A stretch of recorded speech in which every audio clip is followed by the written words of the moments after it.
ورتل القرآن ترتيلا. بسم الله الرحمن الرحيم، والصلاة والسلام على أشرف الأنبياء والمرسلين نبينا محمد عليه أفضل الصلاة وأتم التسليم. رب اشرح لي صدري ويسر لي أمري واحلل عقدة من لساني يفقه قولي.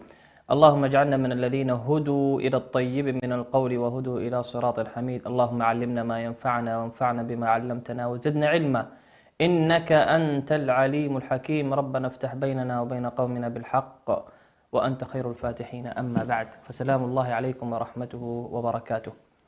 أعزائي المشاهدين، نذكركم بحديث النبي صلى الله عليه وسلم: خيركم من تعلم القرآن وعلمه. وقوله صلى الله عليه وسلم: لا أقول ألف لام ميم حرف، ولكن أقول ألف حرف ولام حرف وميم حرف. كما نذكركم أعزائي المشاهدين بأننا نستقبل تلاواتكم على الأرقام التي تظهر على الشاشة طيلة مدة البرنامج، أو على حساب شبكة سلام الفضائية في منصات التواصل الاجتماعي، فمرحبا بكم. كنا قد توقفنا في الحلقات السابقة أعزائي المشاهدين في تفسير سورة النصر، وها نحن سنقف اليوم في سورة المسد. بادئ ذي بدء سنقرأ هذه السورة المكية الشريفة، ثم نأخذ بعض مفرداتها، وثم نقف على بعض العبر والدروس والتطبيقات في حياتنا اليومية. أعوذ بالله من الشيطان الرجيم. بسم الله الرحمن الرحيم. تبت يدا أبي لهب وتب، ما أغنى عنه ماله وما كسب، سيصلى نارا ذات لهب، وامرأته حمالة الحطب، في جيدها حبل من مسد. سورة المسد، وسورة تبت، وسورة تبت يدا أبي لهب، وسورة أبي لهب، كل هذه الأسماء والمسميات لسورة المسد، وهي سورة مكية النزول، ونزلت في السنة الرابعة. ومناسبة هذه السورة وموضوعاتها تتكلم وتتحدث عن أبي لهب وامرأته. من هو أبو لهب ومن هي امرأته؟ هذا الحديث، هذا الكلام الذي سنطوف حوله. قال ربنا سبحانه وتعالى: تبت يدا أبي لهب وتب. تبت بمعنى خابت وخسرت، والتبت الأولى في مطلع هذه الآية هي الدعاء على أبي لهب، والتبت الثانية هي إخبار عنه بأنه خاب وخسر. تبت بمعنى الخيبة والخسران. ومن هو أبو لهب؟ أبو لهب هو عم النبي صلى الله عليه وسلم، وهو العزى ابن عبد المطلب، هو العزى ابن عبد المطلب عم النبي صلى الله عليه وسلم، وكان يعرف بأبي لهب، وذلك لوضاءة وجهه وإشراقه مثل اللهب. كان أبيضا وكان أحولا وكان ذو ضفيرتين، أي ذو ضفيرتين في نهاية شعر رأسه. وكان هذا عم النبي صلى الله عليه وسلم، كما قال ابن عباس رضي الله تعالى عنه، حكى أن النبي صلى الله عليه وسلم صعد على جبل الصفا ثم قال: ما ظنكم بعدو يصبحكم ويمسيكم، فإني نذير لكم بين يدي عذاب شديد. كل قريش اجتمعت على النبي صلى الله عليه وسلم وخاطب فيهم هذه الكلمتين، فقال أبو لهب وهو ينفض الغبار عن يديه ويقول: تبا لك، ألهذا جمعتنا؟ وفي رواية: تبا لك سائر اليوم، أي خبت وخسرت سائر اليوم يا محمد، ألهذا جمعتنا؟ وكما قال كذلك ورد في الأثر عن أن النبي صلى الله عليه وسلم كان يعظ الناس في سوق ذي المجاز، وخلفه أبو لهب. قال القائل أو الشاهد وهو أحد الصحابة لما أسلم، قال: فوجدت رجلا أبيض ذو غديرتين أحول وضيء الوجه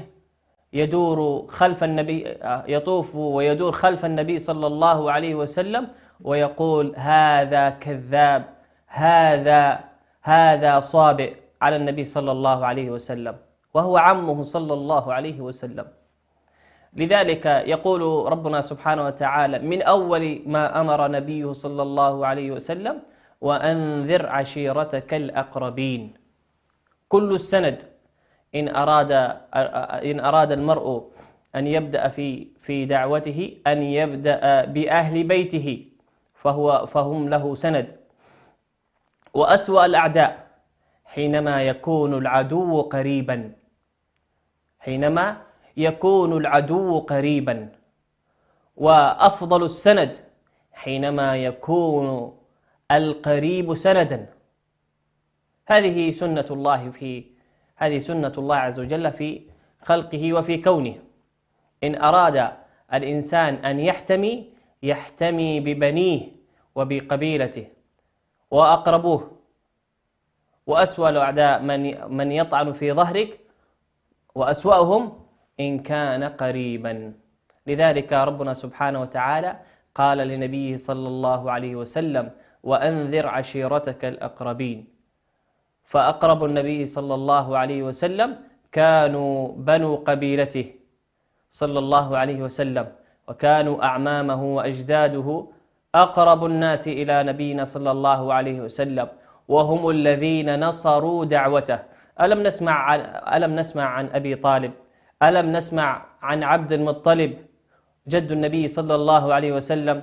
ألم نسمع عن أبي طالب عم النبي صلى الله عليه وسلم وهو مقيم على كفره وشركه، لكنه ناصره في دعوته صلى الله عليه وسلم صباح مساء، لكنه كان مشركا فنصر النبي صلى الله عليه وسلم. ألم نسمع إلى النبي صلى الله عليه وسلم لما تآلبت قريش واجتمعت كلهم عن قوس واحدة، أرادوا أن يثنوا النبي صلى الله عليه وسلم عن دعوته إلى هذا الدين العظيم. فدخل النبي صلى الله عليه وسلم في مسغبة ومجاعة من مدة 3 سنين، وتسمى شعب أبي طالب.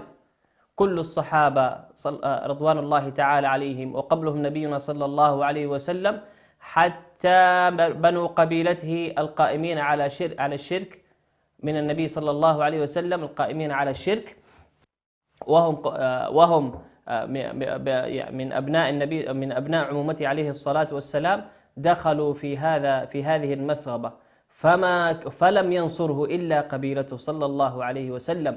هم الذين حموه ودافعوا وذادوا عن حياض هذه الدعوة الشريفة الكريمة، الدعوة إلى دين الإسلام. فأقرب الناس هو أولى الناس بدعوتك، أقرب الناس هو أولى الناس بدعوتك وبسندك. ألم نسمع إلى قوله سبحانه وتعالى حكاية عن موسى: وأخي هارون هو أفصح مني. وفي آية أخرى قال: سنشد عضدك بأخيك، سنشد عضدك بأخيك ونجعل لكما سلطانا فلا يصلون إليكما بآياتنا أنتما ومن اتبعكما الغالبون. دعوة الأقارب هي أولى الصدقات. ألم نسمع إلى قوله سبحانه وتعالى في الصدقات والإنفاق: يسألونك ماذا ينفقون قل ما أنفقتم من خير فللوالدين والأقربين. نستفيد من هذه الآية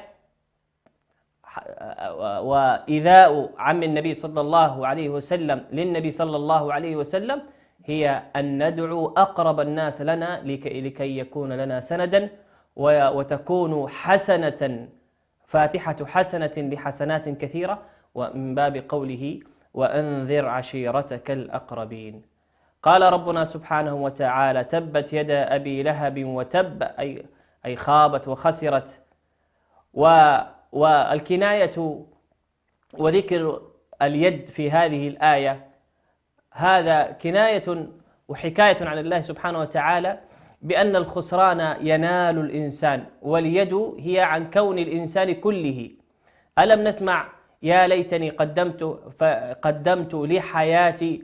ألم نسمع إلى قوله صلى الله عليه وسلم إلى قول ربنا سبحانه وتعالى: ما أغنى عني مالية هلك عني سلطانية.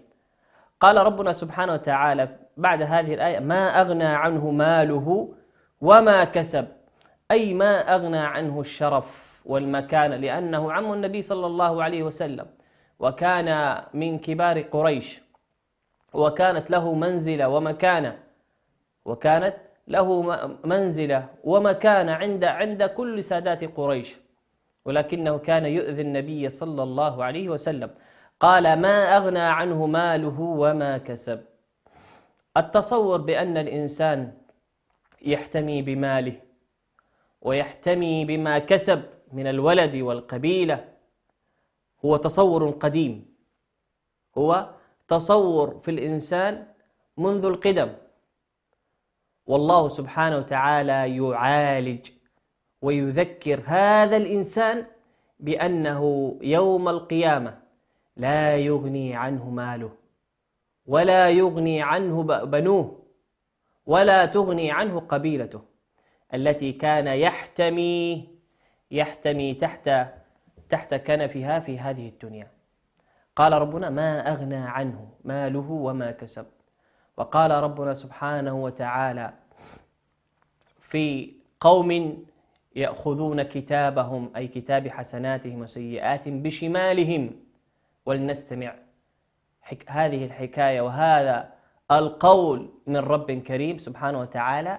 قال: وأما من أوتي كتابه بشماله فيقول: يا ليتني لم أوت كتابيه ولم أدر ما حسابيه هلك عني سلطانية ما أغنى عني مالية.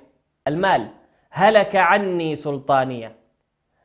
هذا على لسان أصحاب الشمال والذين يأخذون كتابهم بشمالهم، يقولون: ما أغنى عنا مالنا، لم يغني عنهم مالهم ولم تغني عنهم قبيلتهم ولا تغني عنهم عشيرتهم، كل ذلك يضمحل في ذلك اليوم، أعني يوم القيامة.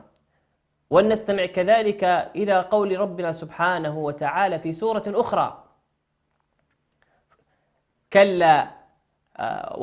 كلا إنها لظى نزاعة للشوى تدعو من أدبر وتولى وجمع فأوعى إن الإنسان خلق هلوعا. وكذلك في سورة أخرى وفي آيات أخرى أن الإنسان لا ينفع ماله ولا بنوه، لا ينفعه ماله ولا بنوه إلا من أتى الله بقلب سليم.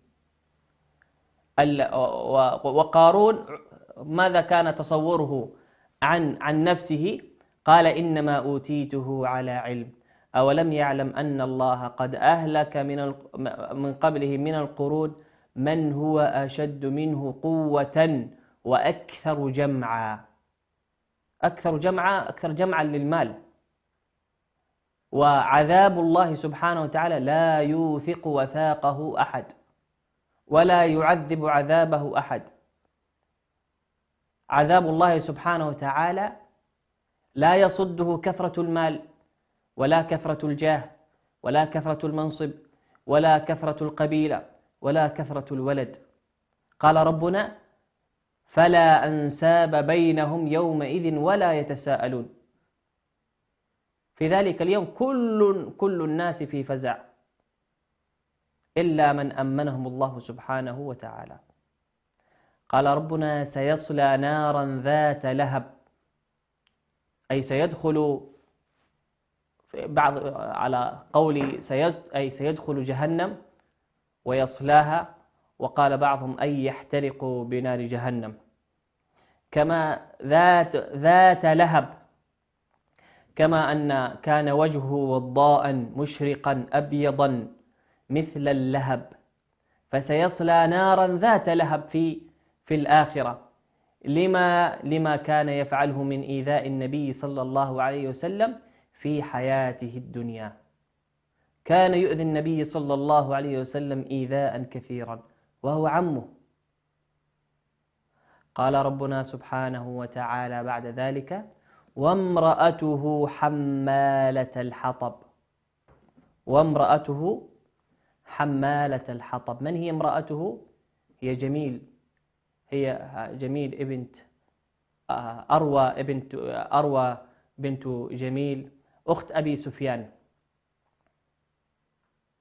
كانت تساند زوجها وهو أبو لهب في إيذاء النبي صلى الله عليه وسلم، وكانت تضع الشوك في طريقه صلى الله عليه وسلم.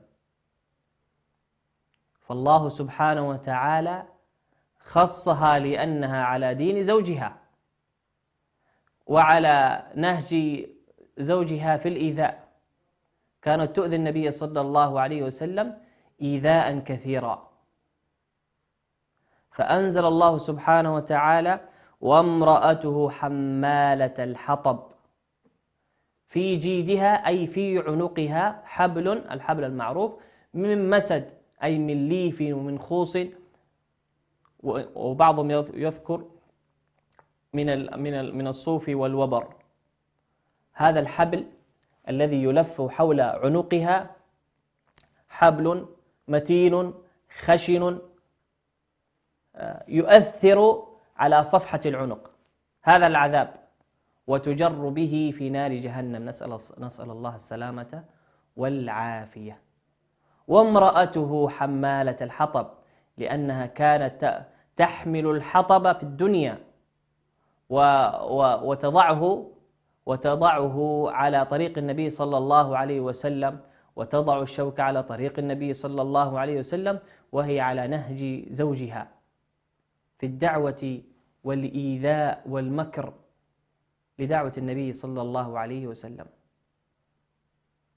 فلما أنزلت هذه الآيات أسرعت مهرولة إلى النبي صلى الله عليه وسلم وهو جالس مع أبي بكر في صحن الكعبة، فقال أبو بكر للنبي صلى الله عليه وسلم: يا رسول الله، إن أروى قادمة وأخشى أن ترانا. فقال النبي صلى الله عليه وسلم: لن تراني. وقرأ النبي صلى الله عليه وسلم واعتصم بآيات. وربنا حكى عن هذه وقال: وجعلنا بينك وبين الذين لا يؤمنون بالآخرة حجابا مستورا، أي لا يرون النبي صلى الله عليه وسلم. أتت هذه المرأة إلى النبي إلى صحن الكعبة فرأت أبي بكر وقالت: يا أبا بكر، إنا قد سمعنا بأن صاحبك قد هجاني، والنبي صلى الله عليه وسلم قاعد بجواره، أي بجوار أبي بكر الصديق، ولم ترى النبي صلى الله عليه وسلم. ثم ولت وهي تتمتم مذمما أبينا، وقيل ودينه قلينا، وأمره عصينا. فما كان إلا أن، والجزاء من جنس العمل، إلا أن تجازى في تلك الدار بحبل يلف حول عنقها وتجرجر به في نار جهنم جزاء إيذائها للنبي صلى الله عليه وسلم. وإيذاء النبي صلى الله عليه وسلم من أقربوه أو من أقربيه أشد الإيذاء.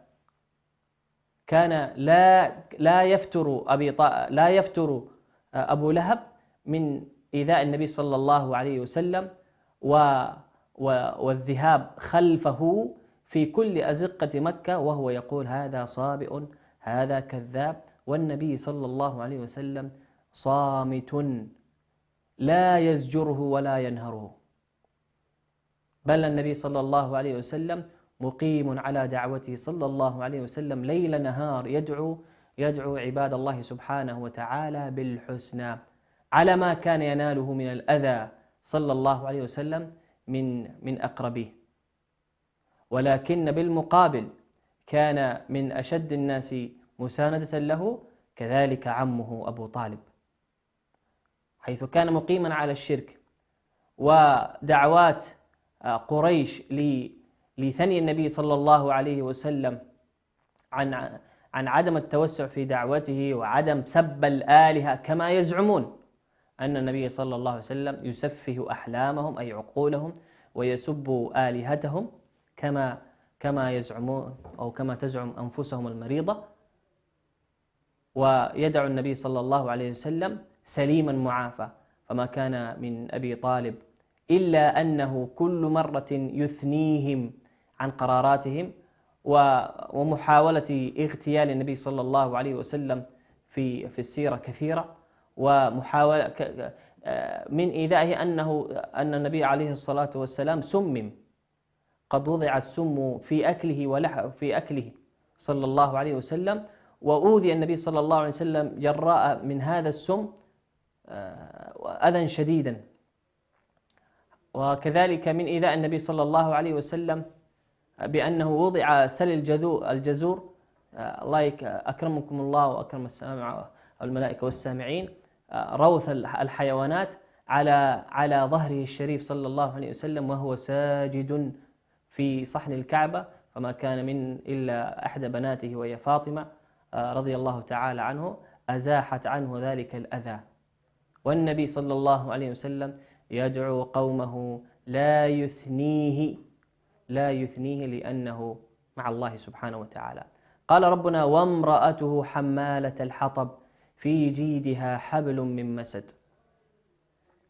المرأة على دين زوجها، المرأة على دين زوجها كما يقال، والمرأة هي سند لزوجها، إن كان خيرا فخيرا للبيت وأهله، وإن كان شرا فشر للبيت وأهله. والمرأة التي تساند زوجها في الخير هي امرأة كريمة عزيزة شريفة عالية المقام والمقام. قال ربنا سبحانه وتعالى عن دور المرأة مع زوجها في القرآن الكريم، ولنأخذ مثالين ذكرهم الله سبحانه وتعالى في آخر سورة التحريم. قال ربنا ضرب الله مثلا للذين كفروا امرأة نوح وامرأة لوط كانتا تحت عبدين من عبادنا صالحين فخانتاهما فلم يغنيا عنهما من الله شيئا وقيل ادخلا النار مع الداخلين.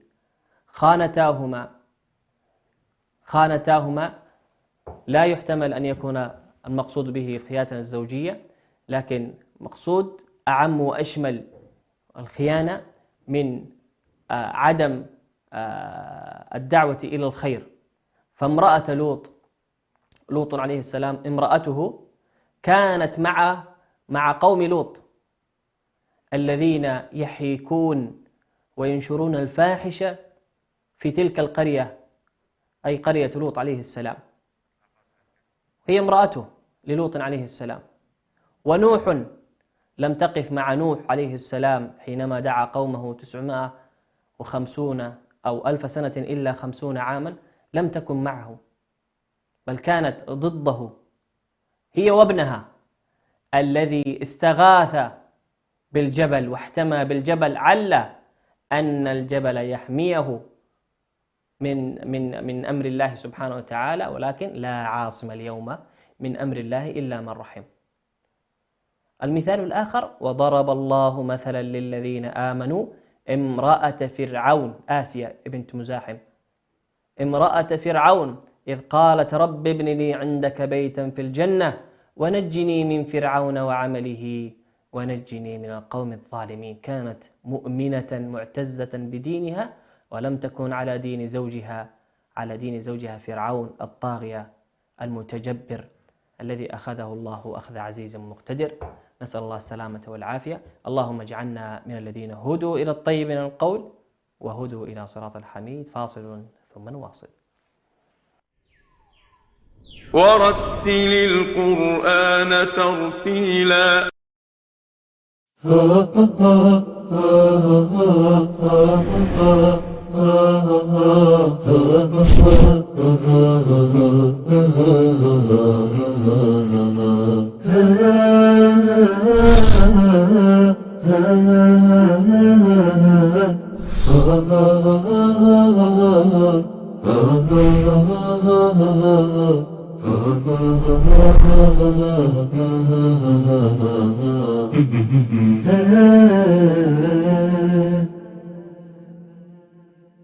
يا معاشر المؤمنين، التوجيه النبوي لكم أنتم أيها الشعوب المعنيون بهذا. فأين القلوب المؤمنة التي تطاطئ رأسها لله سبحانه وتعالى وتتسابق في أوامر الله من الحجاب والعفة والصلاة والصيام والزكاة؟ هذا الفتى خرج إلى رسول الله صلى الله عليه وسلم صادقا مخلصا مدافعا لهذا الدين. هذا هو ديننا وهذه هي رسالة سلام.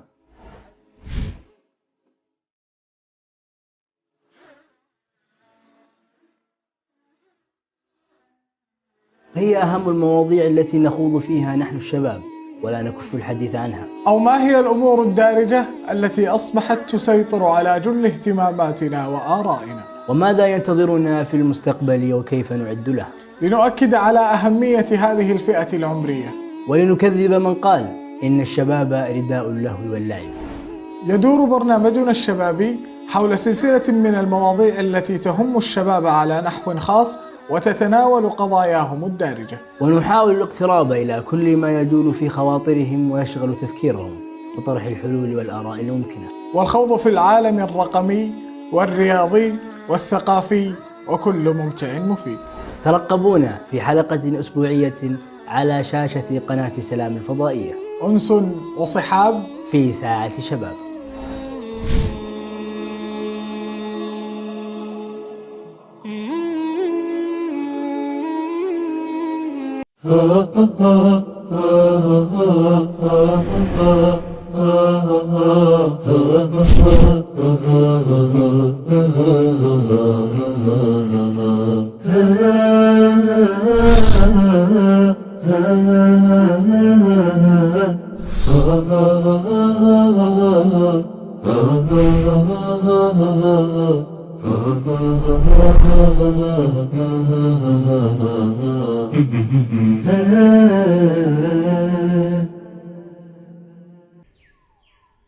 ورتل القرآن ترتيلا. بسم الله الرحمن الرحيم، والصلاة والسلام على أشرف الأنبياء والمرسلين نبينا محمد عليه أفضل الصلاة وأتم التسليم.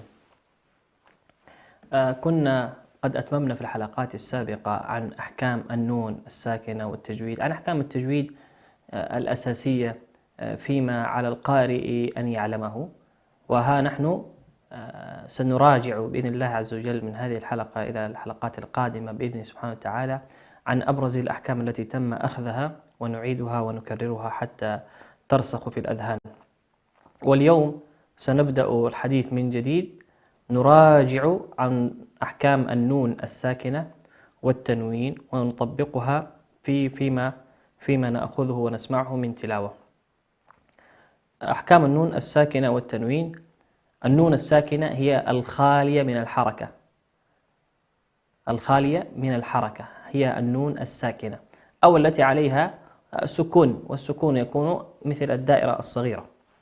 والتنوين هو نون ساكنة زائدة تلحق آخر الأسماء، تنطق ولا تكتب، وهي عبارة عن فتحتين أو كسرتين أو ضمتين مثل الظاهر أمامكم على الشاشة. أحكام النون الساكنة والتنوين. الحكم الأول أعزائي المشاهدين هو حكم الإظهار، والإظهار بكل بساطة هو البيان والوضوح. البيان والوضوح، واصطلاحا هو إخراج كل حرف من مخرجه من غير غنة في الحرف المظهر. أي إذا أتت هذه الحروف بعد النون الساكنة أو التنوين نظهرها. ما مقصود نظهرها؟ أي ننطق كما هي من غير أي إدخال لعملية تجويد على اللسان. حروف الإظهار هي 6 أحرف: الهمزة والهاء والعين والحاء والغين والخاء. هذه هي حروف الإظهار. إن أتت هذه الحروف بعد النون الساكنة نظهر الكلمة التي بعد النون الساكنة كما هي، نظهرها كما هي. وسنأخذ بعض الأحكام أو بعض الأمثلة أثناء قراءتنا بإذن الله عز وجل. الإدغام. الإدغام هو إدخال شيء في شيء، إدخال شيء في شيء، وهو عبارة عن التقاء حرف ساكن بحرف متحرك بحيث يصيران حرفا واحدا مشددا. كذلك الإدغام حروفه 6 مجموعة في كلمة يرملون، مجموعة في قوله يرملون: الياء والراء والميم واللام والواو والنون. هذه هي أحرف الإدغام. والإدغام يغن، مقصود يغن هي الغنة هي التي تخرج من الخيشوم، يغن بمقدار حركتين. طيب هل كل الحروف تغن؟ لا، 4 أحرف فقط هي التي تغن، مجموعة في قوله ينمو: الياء والنون والميم والواو هما الذين يغنوا إذا أتوا بعد النون الساكنة والتنوين. وأما اللام والراء يدغم من غير غنة ويسمى إدغام بغير غنة، وأما الياء والنون والميم والواو يسمى إدغاما بغنة. هذا فيما يخص الإدغام. الحكم الثالث وهو الإقلاب. الإقلاب هو من قلب الشيء، من تحويل الشيء عن وضعه الطبيعي. واصطلاحا هو قلب النون الساكنة أو التنوين ميما عند الباء. ما المقصود ميما عند الباء؟ أي عند التقاء الباء. إذا أتت النون الساكنة وبعد حرف الباء تقلب النون هذه الساكنة ميما عند التقاء الباء مع مراعاة الغنة والإخفاء. الغنة والإخفاء. وحرف الإقلاب هو حرف واحد يتيم، حرف الباء، حرف الباء. الحكم الرابع والأخير هو الإخفاء. والإخفاء هو من الستر. الإخفاء هو من الستر لكل شيء. واصطلاحا هو النطق بالحرف بحالة وسط بين الإظهار والإدغام عار عن التشديد مع بقاء الغنة. ما المقصود النطق بالحرف؟ أي النطق بالحرف الذي يأتي بعد النون الساكنة أو التنوين بحالة وسط بين الإظهار والإدغام. أي يعني ينطق بحكم بين الإظهار والإدغام عار عن التشديد مع بقاء الغنة. طيب حروف هذا الحكم، حكم الإخفاء، هو ما تبقى من الأحرف الأبجدية، ومجموعة في نظم مجموعة في بيت الناظم: صف ذا ثنى كم جاد شخص قد سمى دم طيبا زد في تقى ضع ظالما. هذه هي أحكام النون الساكنة والتنوين. وسنشرع في قراءتنا وفي وردنا في سورة الحشر، وسنأخذ ونعلق على أحكام النون الساكنة والتنوين بإسهاب. أعوذ بالله من الشيطان الرجيم. بسم الله الرحمن الرحيم.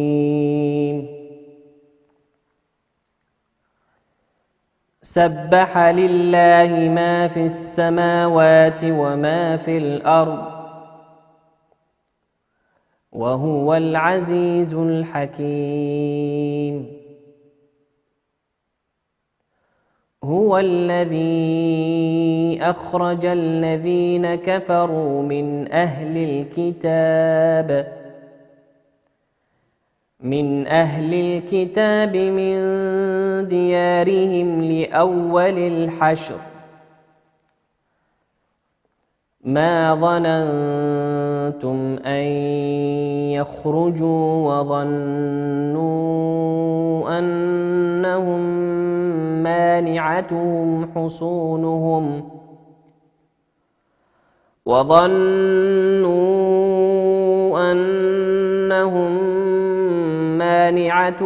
حصونهم من الله فأتاهم الله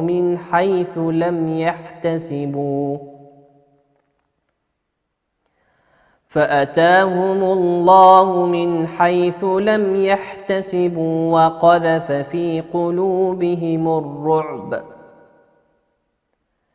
يخربون بيوتهم بأيديهم وأيدي المؤمنين فاعتبروا يا أولي الأبصار.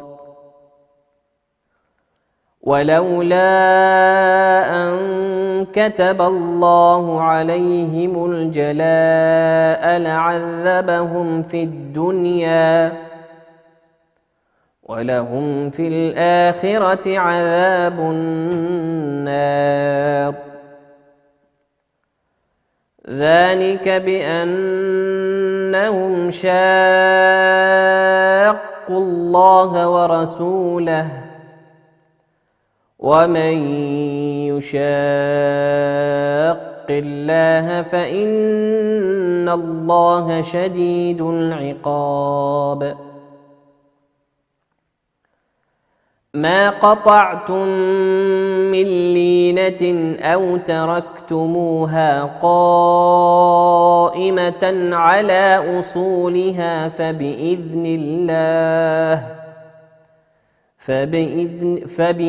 الله وليخزي الفاسقين. وما أفاء الله على رسوله منهم فما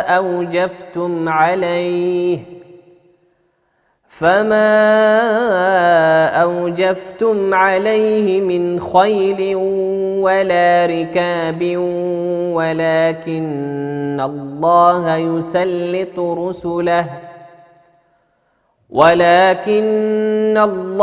يسلط رسله على من يشاء والله على كل شيء قدير. ما أفاء الله على رسوله من أهل القرى فلله وللرسول ولذي القربى واليتامى والمساكين وابن السبيل كي لا يكون دولة بين الأغنياء منكم وما آتاكم الرسول فخذوه وما نهاكم عنه فانتهوا واتقوا الله إن الله شديد العقاب. للفقراء المهاجرين الذين أخرجوا من ديارهم وأموالهم يبتغون فضلا من الله ورضوانا وينصرون الله ورسوله أولئك هم الصادقون والذين تبوأوا الدار والإيمان من قبلهم يحبون من هاجر إليهم ولا يجدون في صدورهم حاجة مما أوتوا ويؤثرون على أنفسهم ولو كان بهم خصاصة ومن يوق شح نفسه فأولئك هم المفلحون والذين جاءوا من بعدهم يقولون ربنا اغفر لنا ولإخواننا الذين سبقونا بالإيمان ولا تجعل في قلوبنا غلا للذين آمنوا ربنا إنك رؤوف رحيم.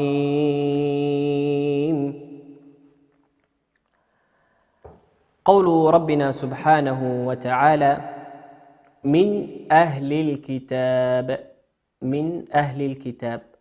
ننظر أعزائي المشاهدين إلى كلمة من، سنجد النون على حرف النون سكون وهو نصف دائرة. من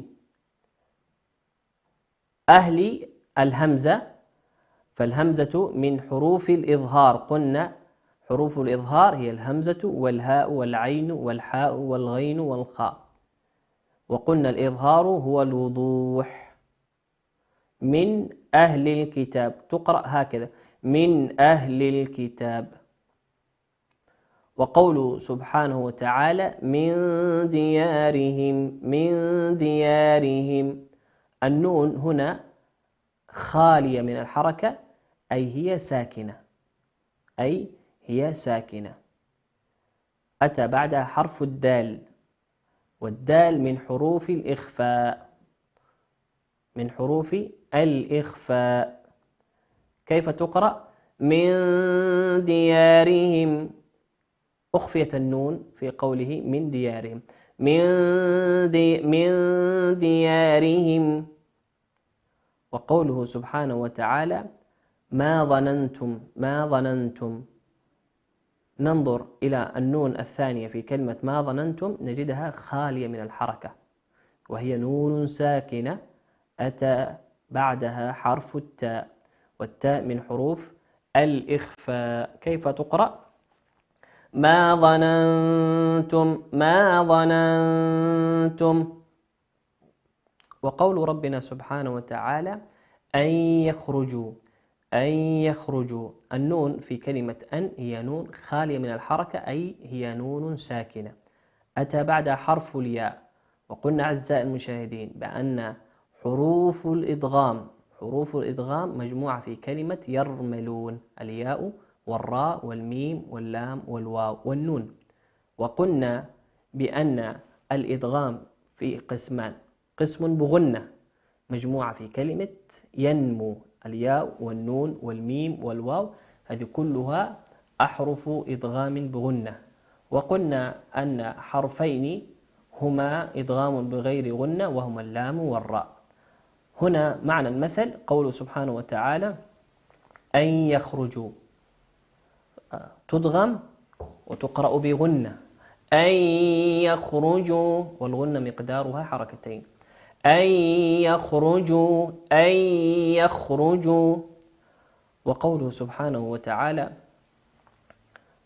من حيث لم يحتسبوا. النون هنا نون ساكنة أتى بعدها حرف الحاء، والحاء أعزائي المشاهدين كما قلنا هو من حروف الإظهار، والإظهار هو الوضوح. من حيث لم يحتسبوا، من حيث هكذا تقرأ، من حيث لم يحتسبوا. وقول ربنا سبحانه وتعالى أن كتب الله، أن كتب الله، ولولا أن كتب الله، أن كتب الله. النون هنا خالية من الحركة فهي نون ساكنة، نون ساكنة أتى بعدها حرف الكاف، والكاف من حروف الإخفاء. الإخفاء كيف تقرأ؟ تقرأ أن نخفي النون، ولولا أن كتب الله، أن كتب الله. وقول ربنا سبحانه وتعالى يشاء، النون ومن هي خالية من الحركة وهي نون ساكنة، وأتى بعدها حرف الياء، والياء من حروف الإدغام بغنة، يغن بمقدار حركتين. كيف تقرأ؟ ومن يشاء.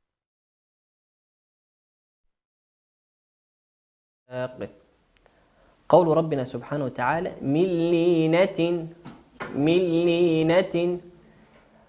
النون هنا خالية من الحركة في قوله من. أتى بعدها حرف اللام، واللام من حروف الإضغام بغير غنة. كيف تقرأ؟ من لينة، ولا نقرأها من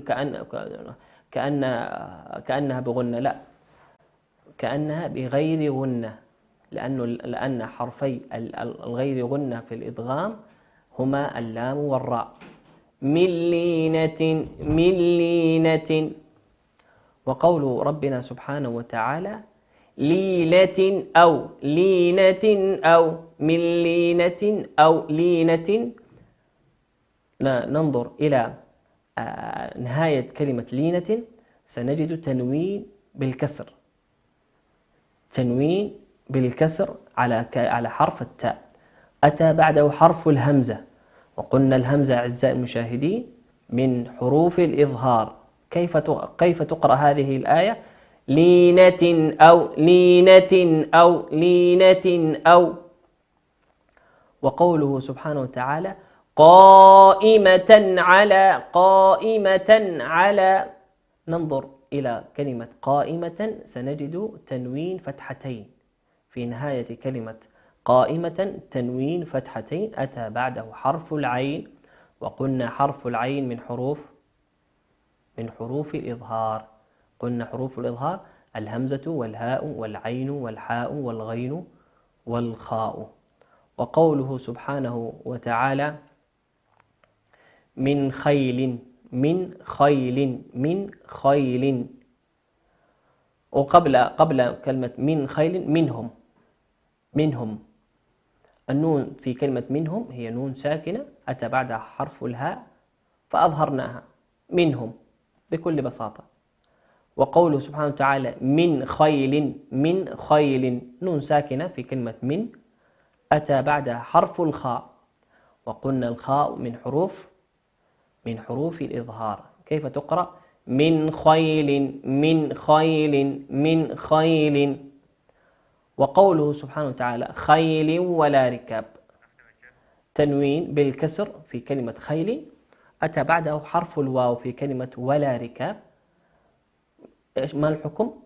الحكم تنوين أتى بعده حرف الواو، والواو من حروف الإضغام بغنة، يغن بمقدار حركتين. كيف يقرأ؟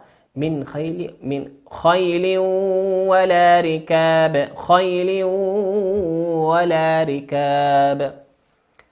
إلى هنا أعزائي المشاهدين